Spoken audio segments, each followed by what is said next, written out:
भक्तमाल कथा में आप सबका स्वागत।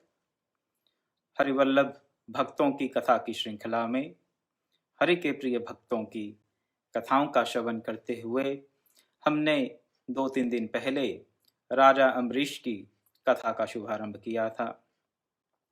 अब तक हमने ये श्रवण किया कि किस प्रकार भगवान ने अपने सबसे प्रिय आयुध, अपने सबसे प्रिय आर्सेनल वेपन को नियुक्त कर दिया अपने प्रिय भक्त राज ऋषि श्री अम्बरीश जी की सुरक्षा के लिए, और केवल उनकी सुरक्षा के लिए ही नहीं, उनके समस्त राज्य की, उनकी समस्त प्रजाजन की रक्षा के लिए। क्यों? यथा राजा तथा प्रजा, ये हमारे शास्त्र की उक्ति है। जैसा राजा होता है वैसी प्रजा होती है। और राजा अम्बरीश को इतना भगवान के प्रति समर्पित देखकर, उनकी ये भगवत समर्पण की भावना को देखकर, उनके साथ जितने भी कार्य करने वाले उनके मंत्रीगण थे, परिषद थी, सेवक थे, और उनको देखते देखते समस्त प्रजा भगवत परायण जीवन जीने के लिए आतुर हो गई। इस भगवत परायण जीवन जीते हुए इन सब ने एक ऐसी स्थिति को प्राप्त कर लिया कि भगवान ने उनकी रक्षा का भार स्वयं अपने कंधों पर ले लिया।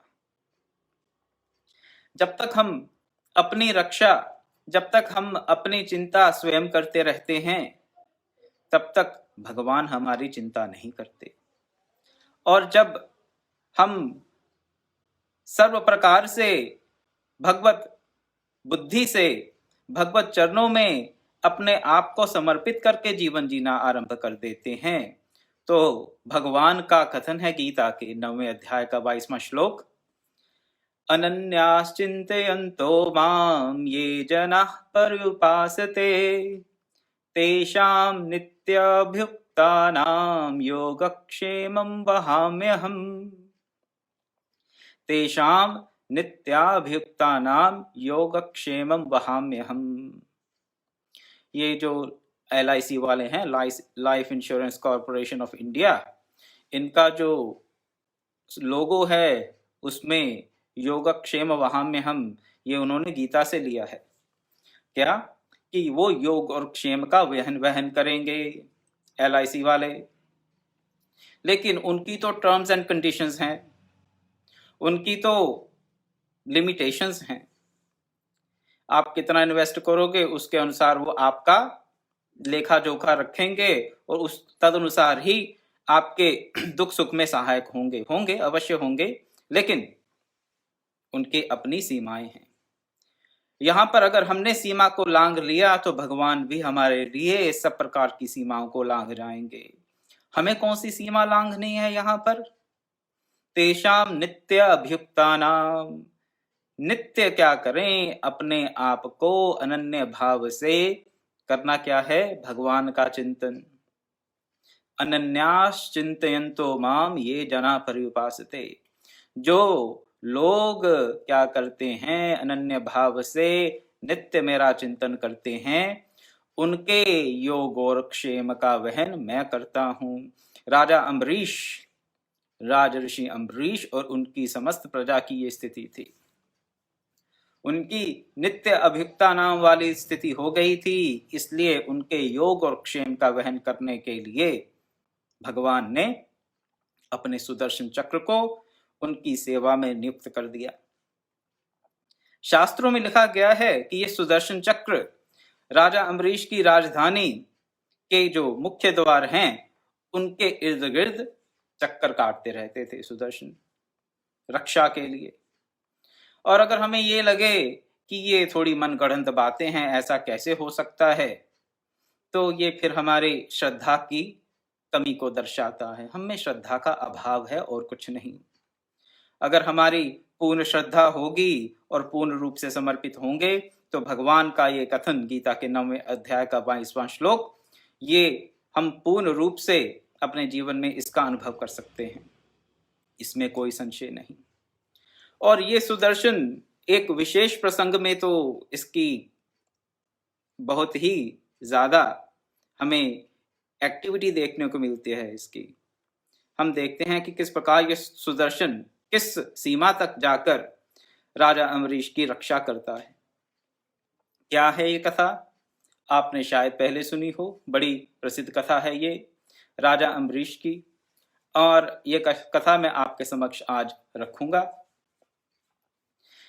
एक बार राजा अम्बरीश ने पूरे 1 वर्ष की एकादशी का व्रत करने का निर्णय किया। पूरे 1 वर्ष में जितनी एकादशियां आती हैं, 1 महीने में 2 एकादशी होती हैं, तो इस क्रम से साल में 24 एकादशी आती हैं। तो राजा अम्बरीश ने 24 एकादशियों का व्रत किया अपनी पत्नी के साथ। 1 वर्ष के पश्चात वो अपने व्रत का पालन करने के लिए तैयार हुए। उन्होंने बड़ी धूमधाम से भगवान की पूजा की और अपने व्रत का पालन करने ही वाले थे। विधान ये है कि एकादशी के व्रत का पालन द्वादशी तिथि के भीतर ही हो जाना चाहिए। द्वादशी निकलने के पश्चात एकादशी व्रत का पालन करना निषेध माना गया है। निषेध क्या कि व्रत का फल नहीं मिलता, ऐसी हमारी मान्यता है। तो अभी जब हम एकादशी का पालन करते हैं तो देख लेते हैं कि द्वादशी की तिथि कब तक है। और अगर द्वादशी की तिथि सुबह 7-8 बजे ही समाप्त हो रही हो तो हम क्या करते हैं, हम पारण जल्दी कर लेते हैं। द्वादशी निकलने के बाद पारण नहीं करते, ऐसा हमारे यहाँ विधान है, ऐसा शास्त्र बताते हैं। राजा अम्बरीश भी द्वादशी तिथि के भीतर ही अपने एकादशी व्रत का पारण करने ही वाले थे। उसी समय कौन आते हैं? दुर्वासा ऋषि। दुर्वासा ऋषि कौन? दुर्वासा ऋषि जिनको अत्यंत क्रोधी माना जाता है। अब राजऋषि अम्बरीश बहुत प्रसन्न होते हैं कि ऐसे शुभ अवसर पर दुर्वासा ऋषि अपने समस्त मंडली के साथ, पहले जब ऋषि लोग कहीं जाया करते थे तो 1, 2, 4 नहीं, 500, 1000, 2000 ऐसी संख्या में जाया करते थे, और पूरी की पूरी मंडली, पूरी की पूरी टोली ही एक स्थान से दूसरे स्थान पर जाया करती थी। और जहां भी जाते थे वहीं पर वो अपना भजन कीर्तन प्रवचन करते थे, साधन जप करते थे, और ऐसा भ्रमण करते हुए अपने जीवन को व्यतीत करते थे। राजा अम्बरीश के जहां भी दुर्वासा ऋषि अपनी पूरी मंडली के साथ पधार गए। राजा अत्यंत प्रसन्न और कहा कि आप हमारे यहाँ भोजन ग्रहण करें। दुर्वासा ऋषि ने कहा, हम अवश्य भोजन ग्रहण करेंगे, परंतु हम सब पहले स्नान करके आ जाएं, तत्पश्चात हम भोजन ग्रहण करेंगे। अब दुर्वासा ऋषि समस्त मंडली के साथ स्नान करने के लिए नदी के तट पे चले गए। पीछे से क्या? पीछे से राजा अम्बरीश को उनके पुरोहित कह रहे हैं कि द्वादशी का समय निकला जा रहा है, और अगर आपने द्वादशी तिथि के भीतर ही पारण नहीं किया तो आपका ये पूरे 1 वर्ष की एकादशियों का व्रत निष्फल हो जाएगा। आस्था की बात। और एक तरफ राजा अम्बरीश ये सोच रहे हैं कि अगर अतिथि को भोजन कराए बगैर मैं भोजन कर लेता हूं तो आतिथ्य सत्कार का ह्रास होगा, आतिथ्य सत्कार पूर्ण रूप से नहीं बन पड़ेगा। इससे भी ऊपर बात ये कि दुर्वासा ऋषि अगर क्रोधित हो गए तो फिर जहां तक राजा अम्बरीश का राज्य है वो भूमि पलट देंगे, क्रोध में आकर कुछ भी कर देंगे। यहां विचार करने लायक बात यह भी है कि दुर्वासा ऋषि इतने क्रोधी क्यों थे? ऋषियों को क्रोध क्यों आता है? ऋषि तो सब प्रकार की वासनाओं से, सब प्रकार के जितने भी काम, क्रोध, लोभ आदि अवगुण हैं, उन पर उनको विजय प्राप्त होनी चाहिए। तो फिर ऋषि लोग इतने क्रोधित क्यों हो जाते हैं? सभी तो नहीं, लेकिन कई बार ऐसा देखा जाता है कि ऋषि लोग अत्यंत क्रोधी माने जाते हैं।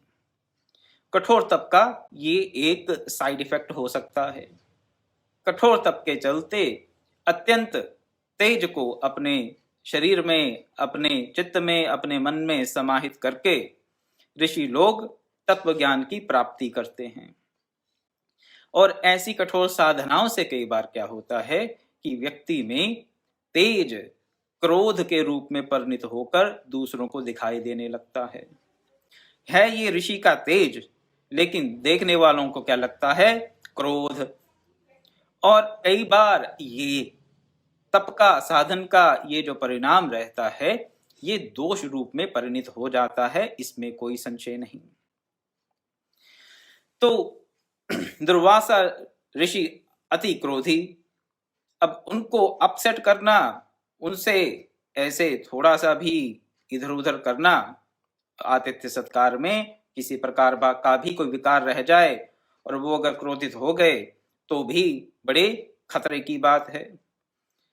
तो राज ऋषि अम्बरीश ने अपने पुरोहितों के साथ, अन्य ऋषियों के साथ मंत्रणा करके ये निर्णय किया कि एकादशी व्रत का पारण कर लेते हैं। कैसे? भगवान का चरणामृत लेकर। भगवान का चरणामृत लेकर एकादशी व्रत का हम पारण कर लेंगे और बाद में दुर्वासा ऋषि और अन्य ऋषिगणों को भोजन कराने के पश्चात भोजन ग्रहण कर लेंगे। इस प्रकार क्या होगा? एकादशी व्रत का पारण द्वादशी तिथि के भीतर हो जाएगा और फिर अतिथि के सत्कार में भी किसी प्रकार की कोई कमी, कोई त्रुटि रह नहीं जाएगी। परंतु दुर्वासा ऋषि तो त्रिकालदर्शी थे, वो सबका सब जान गए कि राजऋषि अम्बरीश ने क्या किया है, एकादशी व्रत का पारण कर लिया। और वो ये भी जानते थे कि उन्होंने केवल भगवान का चरणोदक लेकर, चरणामृत लेकर ही एकादशी व्रत का पारण किया है। लेकिन इतना भी उनसे सहन नहीं हुआ तो क्या किया उन्होंने क्रोधित होकर राजऋषि अम्बरीश से कहा कि ये तूने बहुत बड़ा अपराध कर दिया मेरे प्रति। क्या अपराध कर दिया?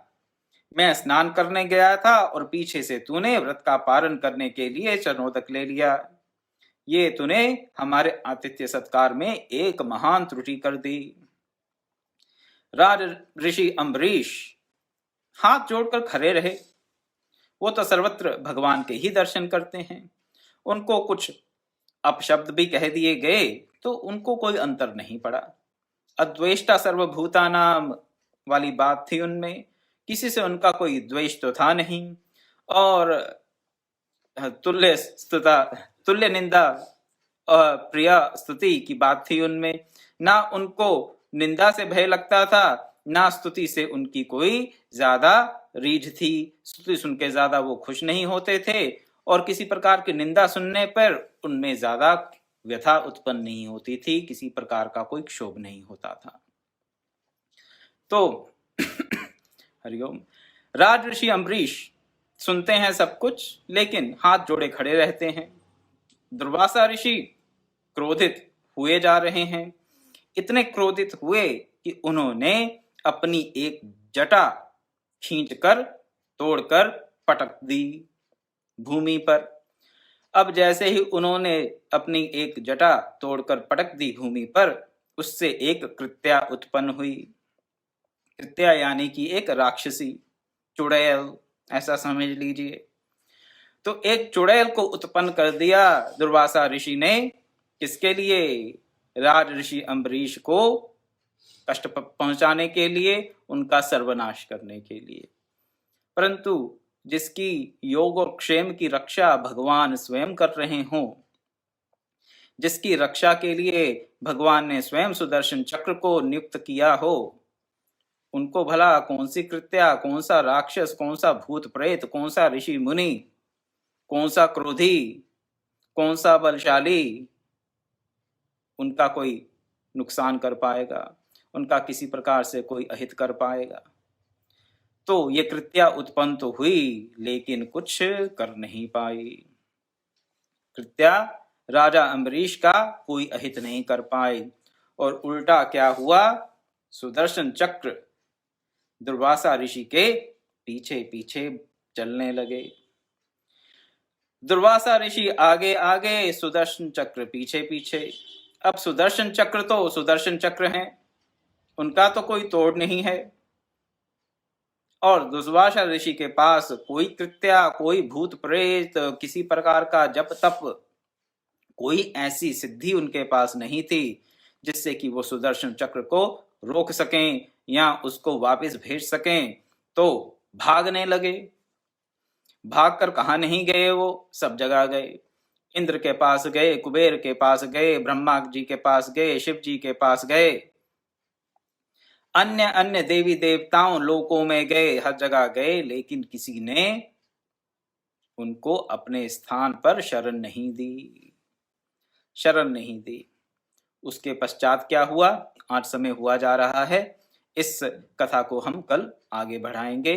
कल शाम को ठीक 6 बजे आपके समक्ष फिर उपस्थित होऊंगा और देखेंगे कि दुर्वासा ऋषि और सुदर्शन चक्र के बीच किस प्रकार से एक समन्वय स्थापित करके दोनों को शांत किया जाता है। दुर्वासा ऋषि जी की भी रक्षा हुई जाती है और सुदर्शन जी को भी वापस भेजा जाता है, लेकिन किस प्रकार होता है और आगे क्या होता है उसका कल हम मनन चिंतन करेंगे।